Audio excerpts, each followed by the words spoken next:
thank you so much for joining us today for the What's Next for Children and Family Ministry event sponsored by Make and Deepen Disciples. My name is Michelle Sanchez, and I serve as the Executive Minister of Make and Deepen Disciples. I first want to just start with a huge thank you to each and every one of you.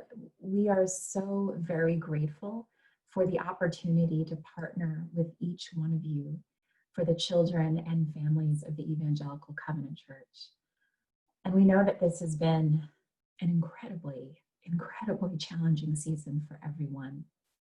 I know that so many of you absolutely love to be in person with our children, with our families, to play with their kids, to do crafts with our kids, to teach them up close and personal about who the Lord is. And that has just been so much harder to do, if not impossible to do in this season. And so we grieve with you in that.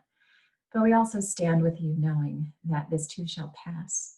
And that even in this season, this very, very challenging season, God can still work in and through you. He can still work in and through us to do great things for our children and families. And so that's what this event is all about today.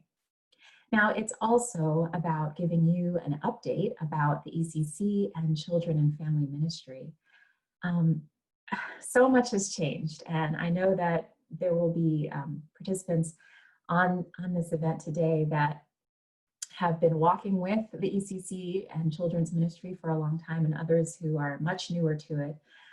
But I do want to make sure to give you an update for those of you who have been tracking with the ECC Children's Ministry arm for a while. So first and foremost, I do want to start with a massive shout out to Steve Berger. Many of you will know that this summer, Steve Berger transitioned from his role with Make and Deepen Disciples as Director of Children, Family, and Intergenerational Ministry.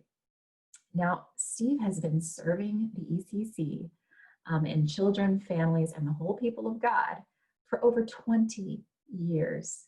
He has had an incredible impact and has touched countless lives through selfless service and innovative ministry. And the covenant would not be who it is today with regard to our service to children and families, if not for Steve. Steve has, in addition, just been involved with so many innovative ministries to kids and families.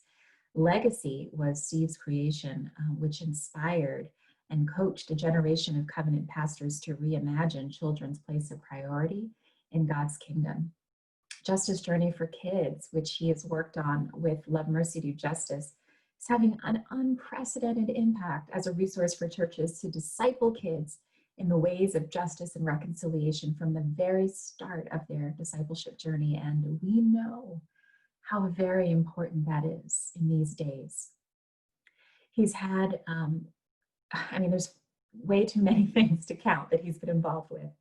The Journey Confirmation Curriculum for teens, Kids Helping Kids with Serve Globally, Bless for Kids, teaching kids how to reach out to the lost, Grow Kids, and so much more.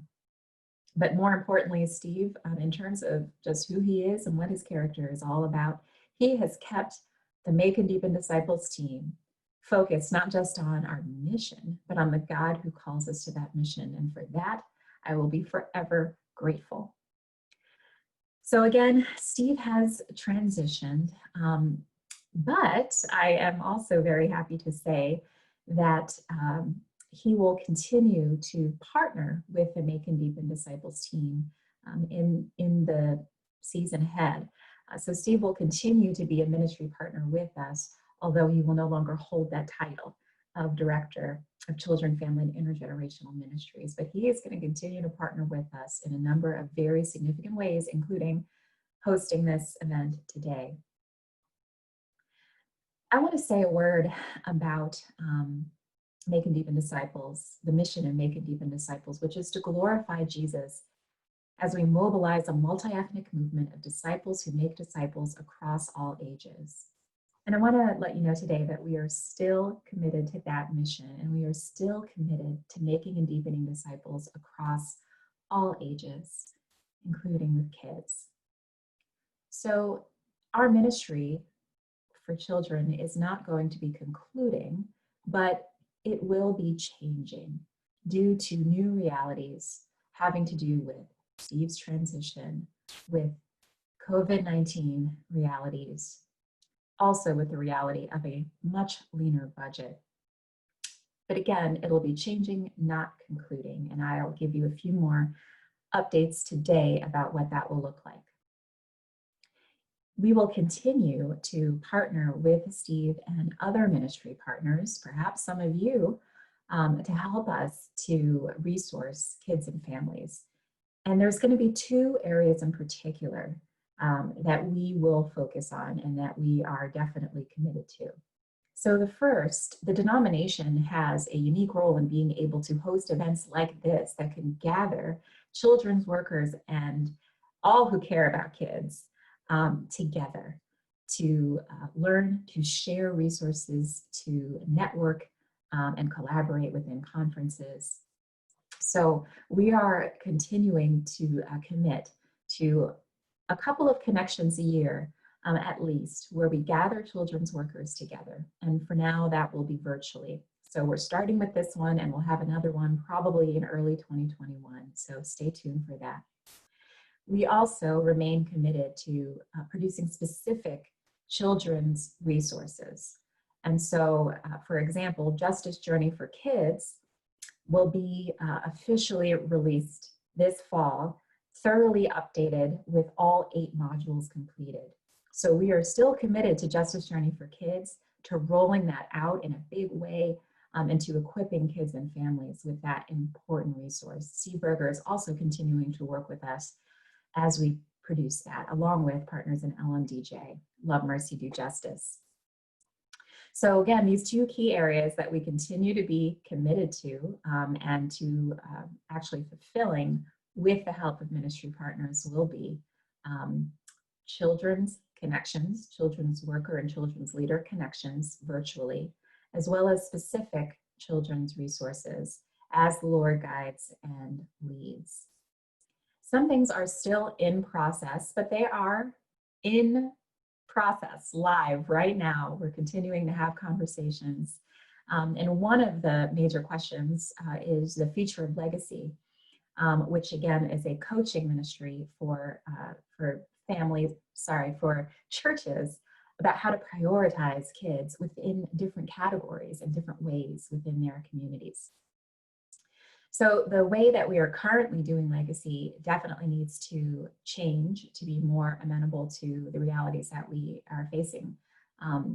And right now what that means is that we need to take a much more digital and virtual approach to legacy. And it also needs to be a more self-sustaining model. So I'm in conversations, as I said, with numerous people to consider the possibilities for legacy, because it truly has been a wonderful resource. At the very minimum, we want to make sure to continue to provide virtual resources based on the legacy framework. But if we don't do that, or what shall I say, we want that to be the minimum. But hopefully we can do some more, and that is dependent on the conversations that I'm having right now. So stay tuned, and we continue to ask for your prayers as we navigate new challenges and new realities along with everyone else. So thank you, my friends, again for joining us today. Thank you for praying for Make and Deepen Disciples and for the children and families of the ECC. We are praying for you. We hope you are encouraged today and continue to remain encouraged on the journey. Please feel free to reach out to me anytime, michelle.sanchez@covchurch.org. Love to hear about your interest in children's ministry, in potentially helping to develop future children's resources or events. We are truly in this together. Thanks, everyone. God bless.